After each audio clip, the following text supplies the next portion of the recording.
तो पुतिन ने रूस की राजधानी मॉस्को की किलेबंदी कर दी है क्योंकि कुछ ही घंटों में वैगनर लड़ाके मॉस्को पहुंचने वाले हैं। पुतिन की तैयारी बता रही है कि वैगनर फाइटर जैसे ही मॉस्को के बॉर्डर पर पहुंचेंगे उन्हें खत्म करने का मिलिट्री ऑपरेशन शुरू किया जाएगा। आज रात मॉस्को में बहुत बड़ा रक्तपात होने वाला है, वैगनर का संहार होने वाला है और इसकी वजह बनेगा प्रिगोजिन का वो सैन्य विद्रोह जिसे उन्होंने पुतिन ही नहीं बल्कि पूरे रूस के खिलाफ छेड़ दिया है।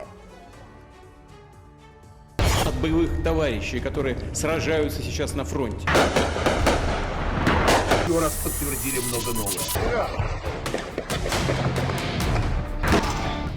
मिसाइल धमाकों से शहर थर्रा रहे,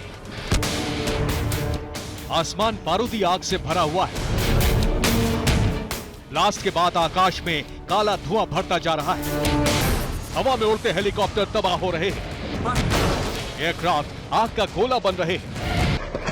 कई शहरों में जबरदस्त फायर फाइट हो रही है। ये यूक्रेन युद्ध की तस्वीर नहीं बल्कि रूस के गृह युद्ध की दहलाने वाली तस्वीरें हैं। ये उस सैन्य विद्रोह का परिणाम है जो रूस में हुआ है पुतिन के खिलाफ,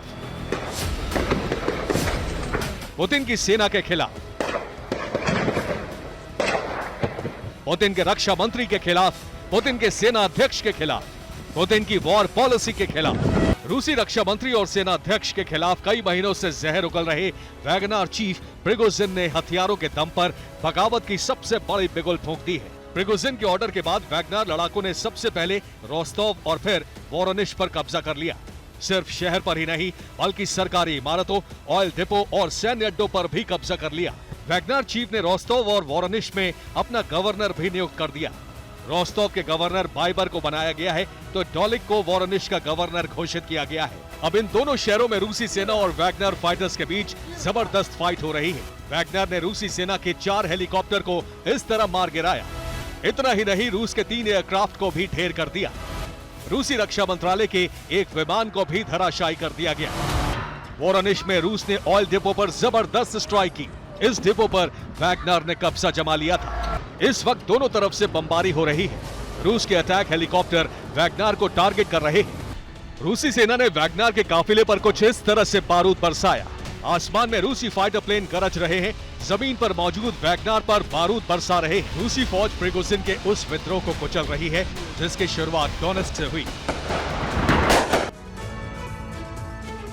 बड़ी जानकारी ये कि वैगनर के लड़ाके तेजी से मॉस्को की तरफ बढ़ रहे हैं। जी हां, और सुबह सुबह वैगनर लड़ाके डोनेत्स्क से रवाना हुए हैं। 200 किलोमीटर का सफर तय करने के बाद वो रोस्टोव पहुंचे। वहीं रोस्टोव जहां वैगनर का कब्जा हो चुका है और इसके बाद वैगनर फाइटर 500 किलोमीटर आगे बढ़े और लिपित्स्क में पहुंच गए और लिपित्स्क को भी वैगनर ने अपने कंट्रोल में ले लिया है। लिपित्स्क से 200 किलोमीटर आगे बढ़कर इस वक्त वैगनर फाइटर येफरेमेव पहुंच चुके हैं और इनका अगला टारगेट तुला है जो येफरेमेव से 100 किलोमीटर की दूरी पर है। तुला से 200 किलोमीटर की दूरी पर मॉस्को मौजूद है।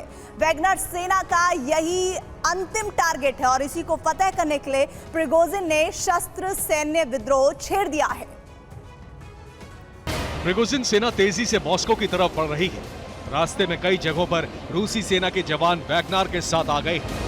पुतिन सेना इन्हें हेलीकॉप्टर और आर्टिलरी फायर से रोकने की कोशिश कर रही है। वैगनर के काफिले को कई जगहों पर टारगेट किया गया। वैगनर लड़ाकों पर रूसी सेना का ये प्रहार तब शुरू हुआ जब पुतिन ने गद्दारों को मारने का ऑर्डर जारी कर दिया। Экономическая информационная машина Запада требует единения всех сил, единства, консолидации и ответственности, когда в сторону должно быть отброшено все, что ослабляет нас. Любые распри, которыми могут воспользоваться и пользоваться. पुतिन ने इस तरह बागियों को क्लियर मैसेज दिया। पहला, गद्दारों को खत्म करने का ऑर्डर जारी किया। दूसरा, विद्रोह को रूस के लोगों के खिलाफ धोखा बताया। तीसरा, रूस को बढ़ने नहीं देने की हुंकार भरी। चौथा, ब्लैकमेलर्स बचने नहीं पाएंगे। पुतिन ने यह ऐलान तब किया, उनका एक्शन तब शुरू हुआ जब प्रिगोजिन को मनाने की हर कोशिश नाकाम हो गई। रूस के डिप्टी डिफेंस मिनिस्टर और रूसी इंटेलिजेंस के डिप्टी चीफ प्रिगोजिन को समझाने गए थे, लेकिन प्रिगोजिन ने उनकी एक नहीं सुनी। ऐलान कर दिया कि अगर उन्हें रोका गया तो वैगनर रोकने वालों को तबाह कर देंगे। Мы находимся в штабе, 7 часов 30 минут утра, под контролем военные объекты Ростова, в том числе аэродром, самолеты, которые уходят для боевой работы, уходят штатно, проблем никаких нету. Главный штаб управления, главный пункт управления работает в штатном режиме. प्रिगोजिन ने दो और बड़े ऐलान किए। पहला ये कि रूस को जल्द ही नया राष्ट्रपति मिलेगा और दूसरा ये कि वैगनर रूस और रूसी लोगों के लिए विद्रोह के लिए मजबूर हुए। हम रोस्टोव को ब्लॉक कर देंगे, हम मॉस्को तक जाएंगे। ना कोई हथियार, ना मदद और ना ही कोई प्लान। चीजें ऐसी नहीं चलती। ये व्यवहार जोकरों वाला है। मैं सुनकर हताश हो गया कि कीव में पार्टी हो रही है। हमारे लिए ये शर्म की बात है। आप देखें, मैं नॉर्मल टोन में बात कर रहा हूँ। हम यहाँ टैंक के साथ नहीं आए। प्रिगोजिन का टारगेट मॉस्को है। वो रूस की राजधानी पर कब्जा करना चाहते हैं। यही वजह है कि उनकी सेना तेजी से आगे बढ़ रही है। प्रिगोजिन ने मॉस्को को लेकर अपना कातिलाना प्लान भी जारी कर दिया है। सुबह 6 बजे वैगनर के लड़ाके जागेंगे। सुबह 7 बजे वैगनर फाइटर फ्रेश होंगे। सुबह 8 बजे वैगनर जवान नाश्ता करेंगे।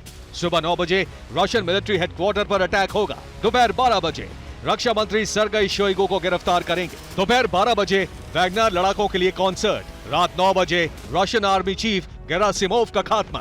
रात 10 बजे जश्न और आतिशबाजी।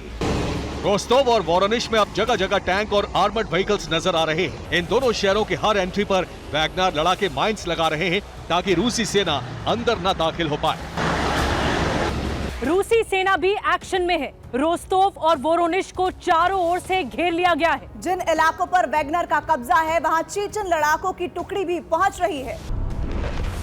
मॉस्को और सेंट पीटर्सबर्ग की सिक्योरिटी बहुत बढ़ा दी गई है। एयर डिफेंस सिस्टम को हाई अलर्ट कर दिया गया है। मॉस्को के हर एंट्री पॉइंट पर ट्रक से लदे बड़े बड़े ट्रकों को कतार में खड़ा कर दिया गया है ताकि वैगनर शहर के अंदर न घुस पाए।